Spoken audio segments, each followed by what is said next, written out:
That was a fucking 10-10 round all day. Okay, so this is my first actual scorecard. It's only a few hours, I guess, after the fight, but easier for me being in the UK. I was able to wake up to watch the fight and then just get on with my day like normal. So I think, although obviously the result was fair, looking at the scorecards I got in front of me, Tim Cheatham, Max DeLuca, Steve Weisfield, I mean, 15-13 in favour of Terence Crawford does play into that old adage that Canelo starts 3 rounds up in Las Vegas, right?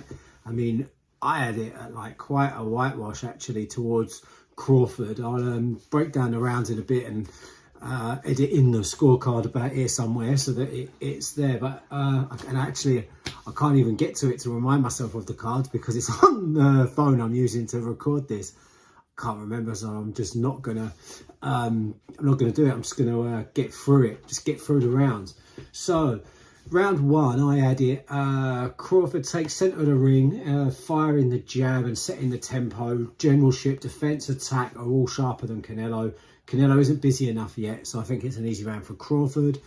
And 2 of the judges agreed, 1 didn't. I wonder if Max DeLuca was the guy, because he gives him the first couple. I wonder if that's how he's like, just give him the first couple and then start judging the fight properly, right? Round 2, I had that as a tight round actually. I felt like Canelo started to press a bit more and he looked to that left hook to the body a few times, and which I'm assuming was part of his game plan, was to get to the body early, because he's very good at that whipping left like lead hook to the body that he could slow Crawford down for the later rounds. So actually I did give Canelo the second round, I think. I'll find a way to edit that if I fucked it, but I'm pretty sure I did. Round 3, Crawford's distance control was just sublime, with like his ring generalship basically, which is what I gave it to him for. The way he kept the control of the distance. He was rarely within range, and when he was, he like invariably caught it on the glove. It was just one of his better rounds. Like Canelo was pushing forward but just wasn't able to really land. Looking at the judges, 2 of them agree, 1 gave it to Canelo. I'm going to do a couple of videos around judging in a bit more detail, and I'm thinking about how you can come to the same end result as a judge and have so many rounds different. It's happened to me on a couple of fights from the scorecard today, where I was watching, you know, at the bottom of the corner, you got the judges' scorecard, whatever, the ex-pro or the journalist that gives their view along the way. And I'm like, I've got the end result, but I don't know if I've got any more than 3 rounds the same. So I'm interested to try to like look into that, see why that happens. And like the fight can be the same, but the rounds are not, because it's judging on a round by round basis that causes a lot of the misconception of fights being wider than they are or tighter than they are. Anyway, that's a diversion. Let's get back. So when I get to, I think round 4 now, first 2 minutes are all Crawford, and I've talked about this before, not necessarily as a strict rule, but just like as an ongoing theme in my mind. I try to break each round down into 3 minutes, so like minute 1, minute 2, minute 3, because what you can find is someone can do really well for the last 30 seconds and it can undo the 2.5 minutes before that the other guy did better. And if you are judging a 3-minute round, then you need to judge all 3 minutes and not just the end. So if the end was incredible, fair enough, right? And if it was a pretty close round and the end is the edge, fine. I'm not saying don't give it to someone for the end, but don't get undone by 2.5 minutes of like excellent work because of something that really, like a little flurry right at the end of the round.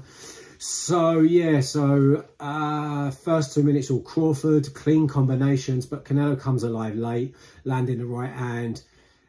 Split round, but I gave it to Crawford for controlling most of it, so that's why I do that. I think had I not had that mindset of the minute by minute, I might have got swayed. Crawford got it at the end.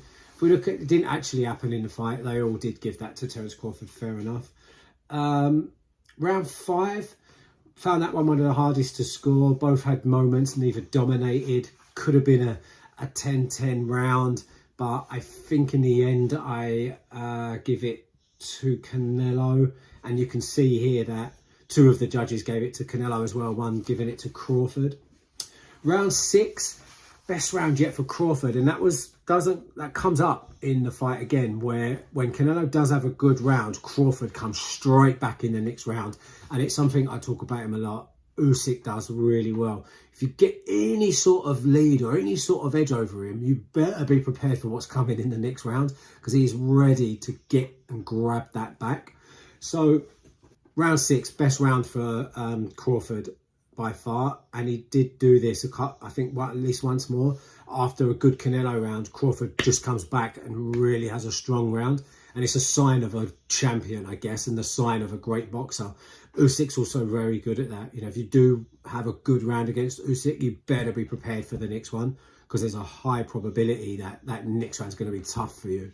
So yeah, 6 was a good round for Crawford. What did the judges do? They all gave it to Crawford. Round 7, another one for Crawford for me. Judges, they gave it all to one gave it to Canelo, the others gave it to Crawford. Crawford slick combos inside and then slips away. I remember that. He throws a really slick couple of shots, moves away as Canelo throws and misses, and it's sort of like the standout moment of the fight.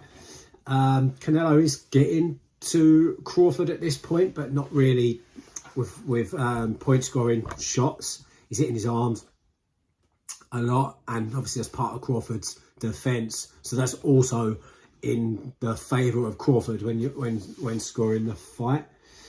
There's another moment actually where Canelo gets Crawford into the corner. Crawford lands a little couple and slips out, and it was a moment where I think even the commentators were like, he's got him in the corner here, because everyone was waiting for that moment where Canelo lands, and what does Crawford do? Everyone was waiting for that moment where Canelo let him have it, and would Crawford cope? But Crawford's too good to let you find out, isn't he?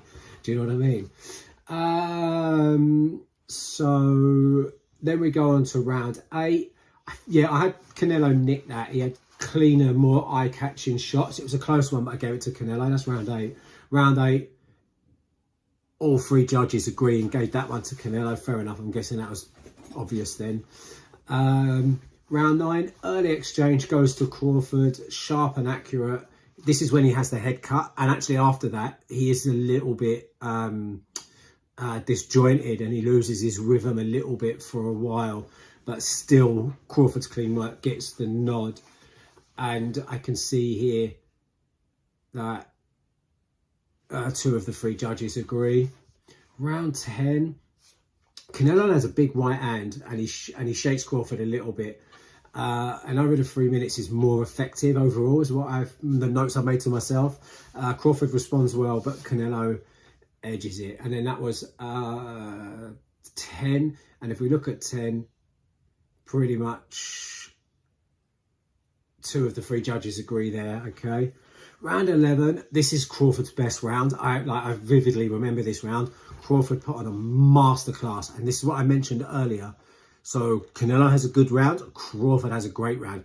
Crawford's best 2 rounds were probably 6 and 10, and Canelo's best 2 rounds were 5 and 9. And I think that's significant. I don't think that's an accident. I think Canelo has his best round, pop, and then my man goes and has an even better one. Canelo has his best round, bang, and my man goes and has another one. So I really think that this is strategy. So obviously what he thought through. And then round 12. Both give it a good go, but Canelo, actually it was happening earlier, but in this round as well, Canelo was just really visibly frustrated.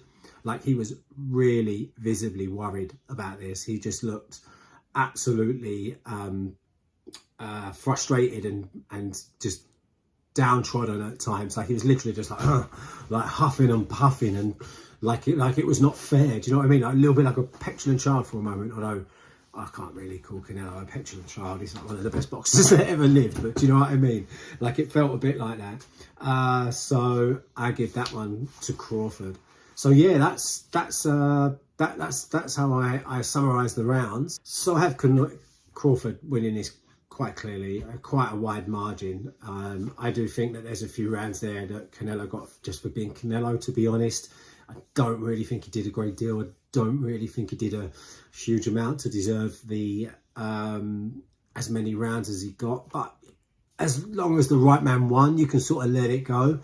But, you know, just one knockdown and Canelo could win this fight which would have been a travesty, like one flash knockdown. So it is important that regardless of the scenario, the situation, like rounds are scored properly and fairly, because it's so easy to change a result and a life. I mean, Crawford now is like a great, right, a historic great free weight world champion, growing up in a couple of weight divisions to go and do it at super middle is just incredible.